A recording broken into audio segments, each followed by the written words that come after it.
반갑습니다. 저 박수 한 번만 더 쳐주실래요? 아, 네. 제가 결혼식 이후에 이렇게 많은 분들이 저를 이렇게 한꺼번에 쳐다보시는 게 처음이라가지고 너무 떨려가지고요. 그리고 오늘 비도 오고 앞에 정말 감동적인 얘기도 했는데 정말 너무 슬픈 얘기, 네, 의료 분쟁에 대해서 제가 얘기를 해야 돼가지고 네, 마지막 강연이니까 여러분 경청해 주시기 부탁드리겠습니다. 제가 오늘 드릴 이야기는 세 가지예요. 의료 분쟁에 대처하기 위한 방법인데요. 첫 번째는 예방을 위해서 고객 만족의 체면에서 벗어나서 고객이 아닌 환자를 바라보실 것. 그리고 두 번째는 의료 분쟁을 대처하기 위한 전문가가 되기 위한 자세. 세 번째는 의료 분쟁 해결을 위한 의료의 상생과 그리고 제도적 보완에 대해서 이야기해 보도록 하겠습니다. 그 첫 번째 이야기 바로 본질인데요. 여러분 지난 10년간 의료계는 정말 많은 변화를 경험했습니다. 서비스와 마케팅이라는 개념이 들어오면서 정말 말 그대로 무한 경쟁 시대가 됐죠. 여기 계신 분들 아마 다들 공감하실 거예요. 특히 그 온라인 마케팅이라는 개념이 들어오면서요. 의료 지식은 더 이상 의료인만의 소유가 아닙니다. 환자들과 공유되고 있죠. 언제든지 모바일 폰만 들면 치료 과정부터 치료 결과 그리고 치료 비용까지도 알 수 있는 시대가 됐습니다.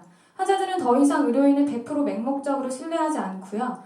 그들이 비교하기 시작했고 우리를 판단하기 시작했습니다. 그러면서 벌어진 사건이 바로 의료 분쟁이라고 할 수 있습니다. 여러분, 우리는 의료인이면서 동시에 환자가 될 수 있어요. 여러분, 그런데 환자가 되셨을 때 병원을 선택하는 이유가 어떤 거세요? 고객 만족 서비스 받으시려고 가시나요?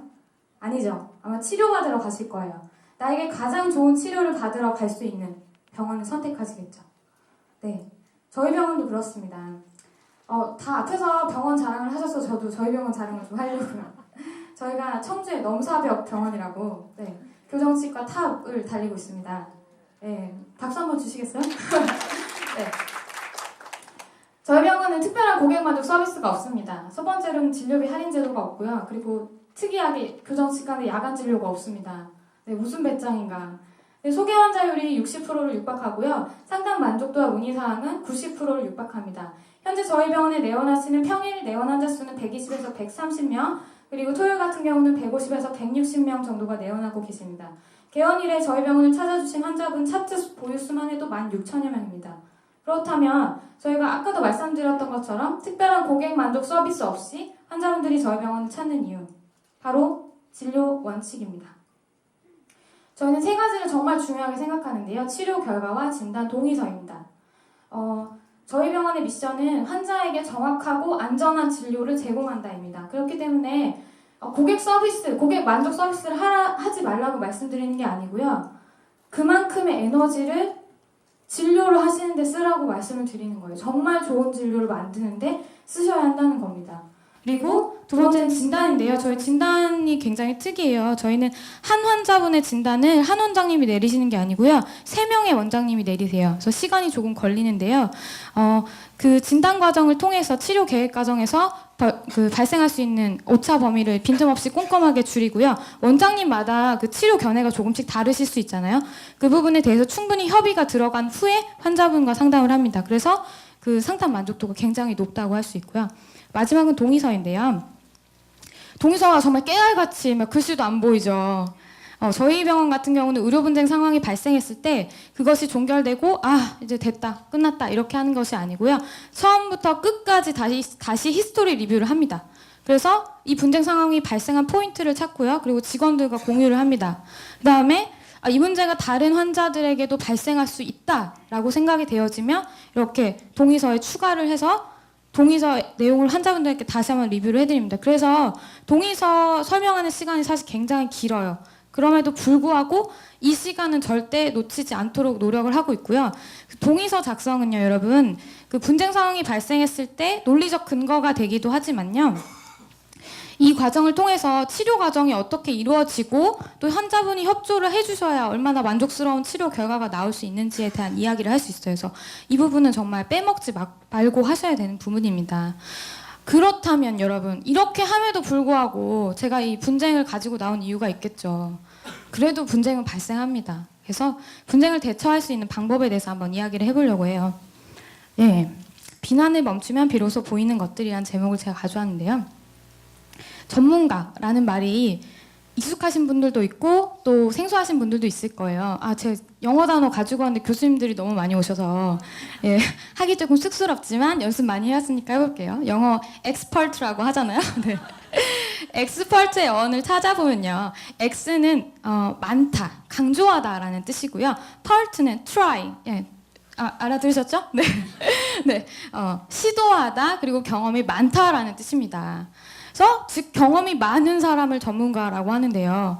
얼마만큼의 경험을 해야 전문가일까요? 아웃라이어라는 책에서의 답이 있는데요. 말콤 글래드웰이 한 사람이 한 분야의 전문가가 되는데 걸리는 시간이 약 1만 시간이라고 했습니다. 그래서 저는 이걸 우리 의료계에 적용해 보기로 했는데요. 1만 환자의 법칙이라고 적용해 보겠습니다. 여러분이 하루에 10명의 환자를 본다고 쳤을 때 1만 환자를 본 데까지 걸리는 시간 얼마나 걸리실 것 같으세요? 모르시겠죠? 네. 안 웃으시네요? 네. 4년. 제가 계산해봤는데 4년 정도 걸려요. 네. 여러분 아마 1년 차부터 4년 차까지 내가 얼마나 성장했는지에 대해서 생각해 보시면 그 변화가 얼만큼 놀라운지 아마 아실 수 있을 거예요.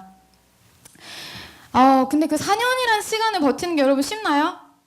끔찍하죠? 네.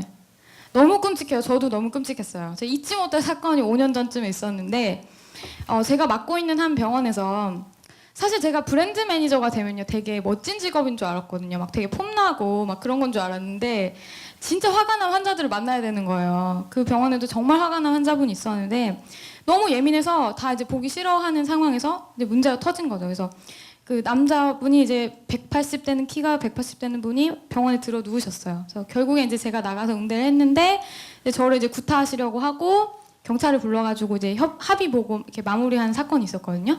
그래서 개인적으로는 정말 많이 힘들었었던 시간이었어요. 근데 그 사건을 지나면서 제가 느낀 건요. 사실 그 사건을 경험한 그 공포보다 서로에 대한 비난이 너무 힘들더라고요. 여러분도 의료분쟁 사건 많이 경험해 보시죠. 근데 의료분쟁 사건 나면 가장 많이 하는 말 뭐예요? 누구 때문에 그랬다고. 네, 나 때문은 아니에요. 다.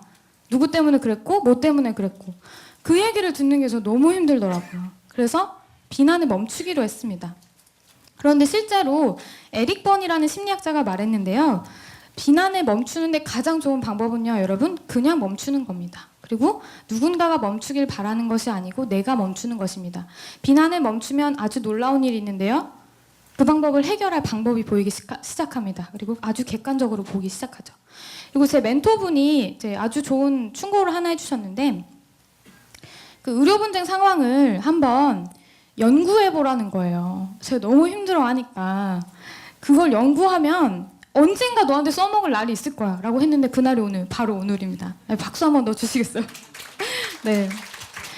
제가 그것을 연구해 보려고 하니까요. 이제 화가 난 그 환자가 더 이상 무섭지가 않고요. 궁금해지는 거예요. 뭐가 대체 이 사람을 이렇게까지 화가 나게 할 수 있지? 왜 이 단어를 쓰지? 어떤 포인트에서 화가 났지? 네, 이렇게 되더라고요. 그래서 여러분께 꼭 이 두 가지 방법을 추천드리고 싶고요. 한 가지 팁을 더 드리자면요.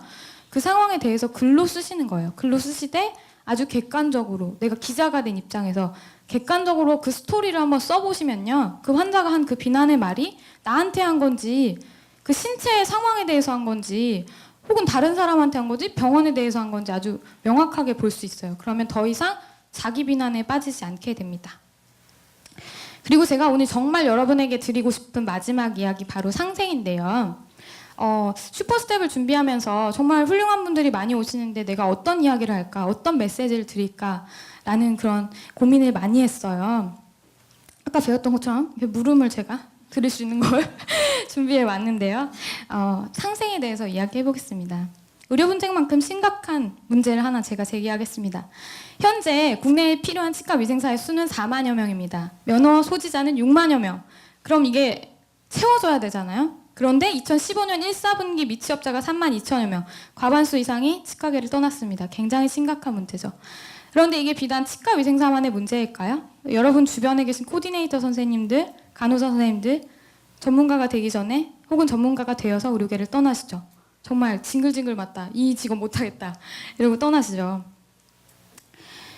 감정노동이 얼마나 심각한지 지난달에 한국고용정보원에서 저에게 보여줬어요. 730개 직업군을 조사했는데 의료계에 있는 직업군이 상위 10%, 의사 선생님들까지. 네, 되게 놀랍죠. 이거 많이 보셨을 거예요. 얼마나 심각한지. 그 중에서 제일 높은 게 치과위생사 그리고 코디네이터예요.